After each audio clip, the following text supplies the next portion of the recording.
when's the last time, rhetorical question here, but when's the last time you really looked at your customers and understood where they are? And when's the last time you got out of your office or even got on a Zoom call and really talked with a customer about what's going on in their business? It's critical for understanding where your business is going to go and understanding how your customer buys is super important. It's something we call the buyer's journey. Every business's buyer's journey is different, and even different segments of customers you have, their journey may be different. If you don't understand it, you can't improve it. But one of the things that we know, if you Google buyer's journey, you're going to see all kinds of articles, and those articles will talk typically today about what percentage of the buyer's journey is conducted online before you ever get a chance to interact with a customer. Your customers are much more educated than they ever have been before, and that's because they can go on Google and they can learn everything about what they need and your competitors as well as your company if you even show up on Google. And so if your prospects are on Google or any other internet platform, social platforms, whatever, and you're not there at the top, your competitors are going to get a shot. And I've seen small companies be at the top of find, okay, top of search. Bigger companies that think they're really powerful don't even show up, and the smaller company gets a chance, and the bigger company doesn't get a chance. So part of what's going on today, and you know, this is not new, 10, 15 years this has been going on, but the way I think about it, the adoption has been gradual over time until the end of 2019, the beginning of 2020, and COVID changed the world, and I believe that digital practices of buying that would have been adopted over the next 3 to 5 years have been compressed into the last 12 months. And so if you're not at least twice as good at your digital marketing as you were a year ago, you are behind the curve. Buyers' preferences continue to increase because it's easier, because it's necessity now.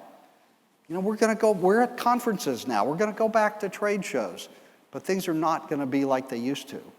A lot of the things that changed in COVID are going to continue on, and you have to be prepared for them.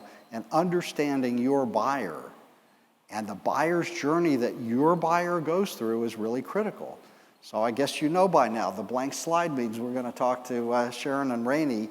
And the question that I really want to ask you about is, what kind of changes have you seen in businesses when they have gotten the insight, they start to understand more about their ideal customer and who they serve well and who they don't, and apply to focus? How have you seen that changed?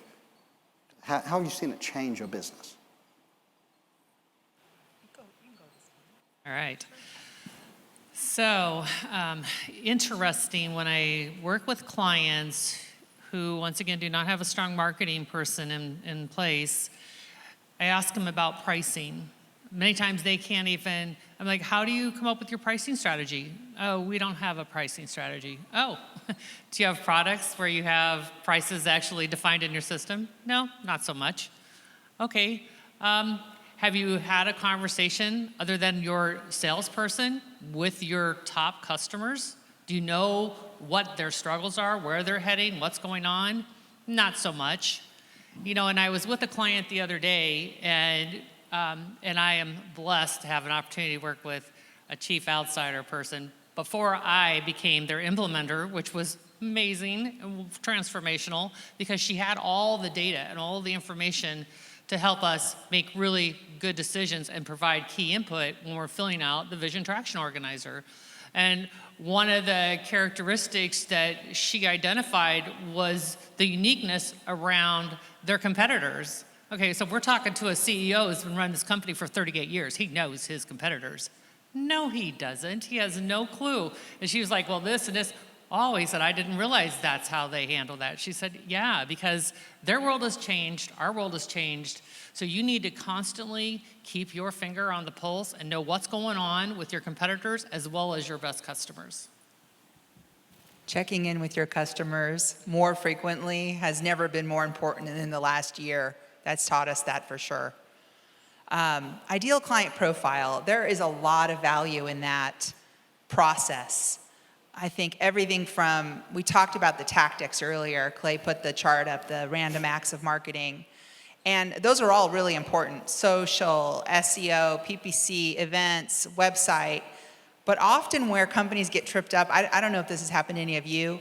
When I work with a company, they'll often say, "We've been trying to launch a new website for almost a year. Can you just help us get that over the end line?" And I'm like, "Sure, what's the holdup?" And they said, "The agency we hired is asking us for the copy that we want to, the words that we want to put on the website. And we don't know what to tell them. We thought that's what they were going to do for us." And I said, "Well, but who are you writing the words for?" And they said, "What do you mean?" I said, who are you trying to attract?"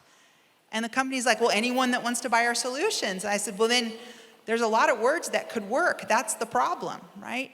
Only a subset of the words are going to work for the population and work well for the population that you're actually trying to find." And so by looking at your data, by understanding where the pockets of profit are and where the pockets of potential are within your existing base and within the markets and segments that you serve, you can develop a strike zone. That's how I'm not a baseball player, but I do like to watch. And when you develop that strike zone, you can then say, these are the words, this is the messaging, this is what they care about, and these are the words that we're going to use on a site. So lots of things from strategic, where are we going to go hunt, to the tactical execution of all of those marketing tactics that Clay had on the board earlier are really critical in sort of understanding who that ideal client is.